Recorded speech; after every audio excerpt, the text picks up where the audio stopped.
Hello everybody, it's Kirsty here again from My Home Truths for yet another Facebook Live.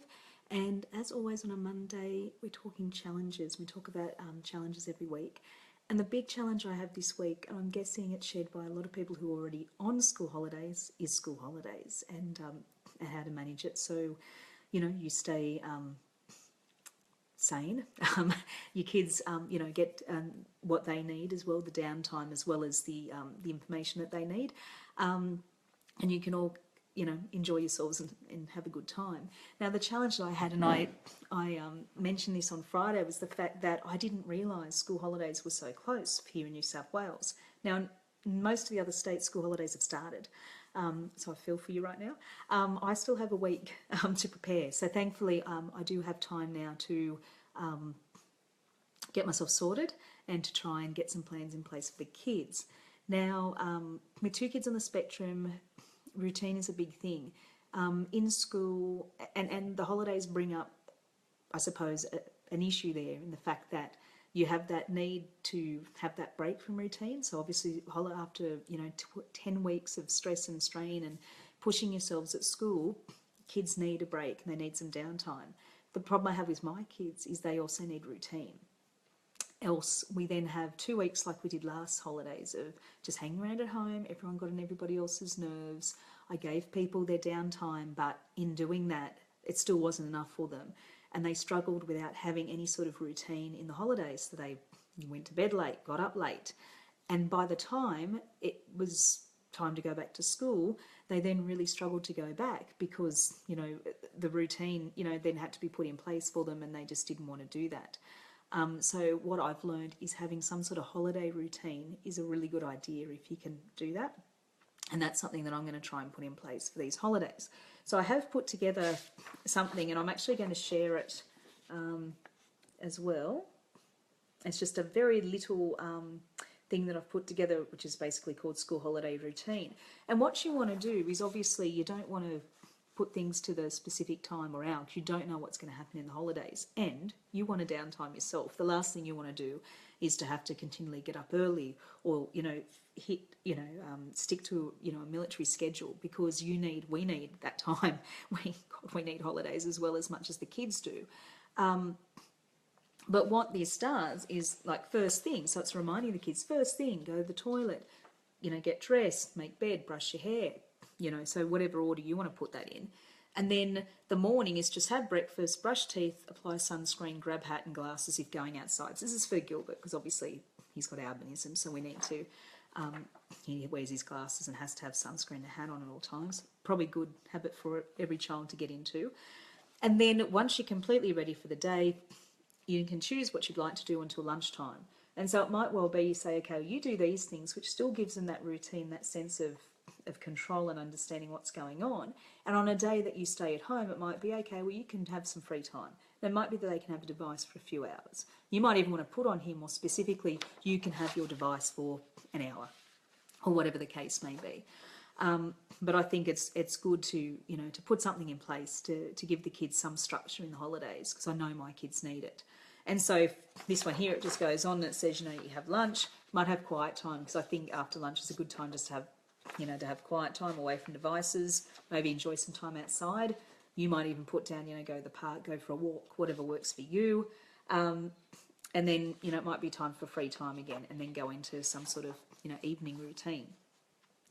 But if it's not too prescriptive, I think the balance is trying to work out what's right for your child. Your child might need something much more prescriptive and might respond better and need that real control and that real understanding of what's expected of them at every point in the day. My kids are a bit older. I think we're going to be very much firmer these holidays on device rules because the devices rule the house. We've let that happen. It rules us. I'm on the computer most of the time myself. So I think for the holidays anyway, and just to make it easier at the end to go back to school again, putting a few things in place and having some sort of holiday routine is great. And you can do a calendar. So, for those 2 weeks and say, okay, on this day, we're going to the park, this day we have a play date, this day we might go out in the morning to the shops or whatever the case may be. But it's really important and it's a really good idea to visually set out what's going to happen in the holidays. And that's something that, we've struggled with just because things happen on the fly or, you know, I come to the holidays like I normally do and go, crap, it's the holidays. I've got nothing planned, nothing prepared. So this time around this week, I'm putting some plans in place. We're actually going to go away for a few days. And I've actually found in the past it's much easier if you go away from the house with your kids. Well, I know with mine, because that lack of routine isn't as, I suppose, as noticeable. Because when you're on holidays, you're not on routine, you know, in a routine anyway. So we're going to go away for a few days to up 2 hours north to where my mum normally lives. She's holidaying at the moment, which is great. And the kids are already looking forward to that and looking forward to a few days where they can swim and do some fun things. So in that case, with this sort of routine, you know, you'd put down, you know, maybe go swimming after you get ready for the day, or whatever the case may be. And I'll put this up so that you can have a look at that too. The other thing, if you do go on holidays and you have trouble with your kids, you know, accepting the holiday or not wanting to leave home and struggling with that, is you can put together, and this will be in my upcoming autism family travel ebook that I've still got to finish, and I've still got a name and everything else. But basically this is called All About My Holiday, and I can include a link to this as well. And essentially this is just why, when, what, where, how, and who. And it's a really simple way of breaking things down for your kids. So if they're really not comfortable with holidaying or comfortable with moving away from home or things like that, this gives them a little bit of structure and a little bit of certainty. So basically what it has on here is says why. Why are we going on holidays? And it's got on here, I'm going on holidays to, you know, visit family or to have fun, see friends, so whatever the case may be. And then I am going to have fun because, so what you're doing in there is reiterating and making it a positive thing that's happening, particularly if they're struggling with the whole idea of leaving home and doing something new. And then when, so, you know, I'm leaving in X number of days, so depending on when you work through this with your children, and I'll be on holidays for X amount of days. So that basically gives them an idea of time frame, although kids can sometimes have trouble with that, but that is a really good way of sort of making it very concrete. You can pair this with a calendar and actually physically show them. My kids both have calendars, they cross them off, particularly Gilbert every night, and then that way he knows exactly what's going on. And then you go, what? So, you know, I'm going to do these things on my holiday, and there might be, you know, go to the beach or go on a plane, visit a theme park, whatever it is, you know, see family. And I'm most looking forward to going to the beach, etc. So then that way, it's again reinforcing the positivity of the holiday and reinforcing the fact they are going to have fun, even if it's in a location or doing something they're not normally used to doing. And then you've got where. So, you know, I'm going to visit whatever destination, I'm going to stay in a hotel, motel, so the actual type of accommodation they're going to be in, you know, and it might be hot, cold, warm, cool. And this can help, you know, when you talk about what you're going to do. If you're going away in winter and swimming isn't possible, well, swimming won't be obviously an option in what. And I have to say, in my family, it's a huge issue because my kids always love swimming. So this again gives some clarification and some understanding if you're going on holidays. And then you've got how. So how are you going to go on holidays? So there. So I'm going to travel by car, plane, etc. I may see these things along the way. And so it's giving an idea, we may stop at this spot, we might do this. Again, it's giving a little bit more understanding and a little bit more surety to the child of what's going to happen. And then who you're going with and who you're going to see. That's really important and sometimes overlooked when preparing for holidays. So I'm traveling with my family. I'm looking forward to meeting, you know, family, friends. I may meet these people along the way, and you can put in cabin crew, you know, security guards, other passengers, whatever else. So this is, I think, you know, could be a good guide if you are going on holidays, and if your kids are really worried. That could be something to put in place to give them that little bit of surety and that little bit of control over what's going to happen. And again, if you cage the terminology in I may see this person, this might happen, that hopefully should prevent huge meltdowns when those things don't happen. And, you know, there's no guarantee that will, you know, that would prevent it. But it's always very careful in the terminology you use. So there's sort of some of the things I'm trying to use to get my kids, you know, used to holidays. And that's some of the stuff that we've sort of thought about and used in the past. If you're new to the page, you may not have been aware, but we've been overseas with the kids a couple of times. We've been to New Zealand at the end of 2013, start of 2014, and then last year we went to America.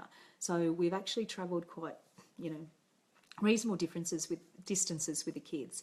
And we've found that preparing them is really the best way, and they love it in the end. Although, if you ask Gilbert, he'll say never wants to travel again, and it really can't see the point because he's travelled already. Why are we travelling again? And so, it's trying to balance the needs that he needs to sort of, justify why are we doing this holiday, and justifying and sort of explaining this is going to be good because, and giving them the ability to have a look and going, this is good because, and then that will help. And you can use that technique for, for going on outings, for meeting new people. It can be used, it's sort of, I suppose, the structure of a social story, really, sort of, answering all those unknown questions so that you're giving your child a little bit of security and a little bit of sort of pre-understanding of what's happening. And in the end, for a lot of kids on the spectrum anyway, that is the hardest part. They're unsure. They would rather stay home. They would rather do stuff they're used to because that's when their anxiety is at its lowest. But unfortunately, I know for us as a family, I don't know if it's the same for others, if I let the kids, I could let them, and I've done it in the past, have 2 weeks at home, hibernating, doing everything they want. But the anxiety doesn't completely go away because they're always waiting for something else to happen, and they always know that school is going to come back. So I'm, been doing this for a long time now. My eldest is 12, but I think we're finally getting that balance that we need to build in some activities and some small things in the holiday, maybe go away for a few days each holiday just to break things up and to give them that that time, those couple of days they need to decompress, but also giving them that time they need to be social and to experience life. And as a parent, that's really the toughest and the hardest battle it is for me, is to work out that balance and to know when I'm pushing too hard and when I'm not. And that's a whole different challenge topic that I will talk about in the future. But basically today was just all about talking about school holidays and how you're going to deal with them. So I'd love to know your challenge or how you're dealing with school holidays with your kids. Do you do similar things? Do you do charts? Do you do a calendar? Do you, set little activities every day? Do you stay at home? Do you go out? Do you go on holidays? It's often very successful if we do go away because, as I've said before, you don't then have that pressure. It's sort of expected that things are going to be a bit different, and my kids find that a little bit easier. But if I then let it all go at home, that seems to be where it falls apart. So it's all a mystery most of the time, and I'm trying to do my best to work through it and to share what I sort of learn and find out with you guys. But I'd love to know what your challenges are, and if you're experiencing something similar, let me know if you're on holidays already, or if you're like me and in the last week of term, and let me know what if you need sort of any help or any assistance with dealing with school holidays for yourself and for your kids. Let's just say I've already put 2 bottles of wine in the fridge, so I'm preparing myself for a little bit of downtime myself in the evening. But yeah, let me know how you go. Please let me know how your holidays are going and how they go. And I'll come back again next Monday with another challenge and hopefully some solutions or some ideas to overcome it. But thank you so much for joining me, and I'll talk to you next time. Have a great week, everyone. See ya.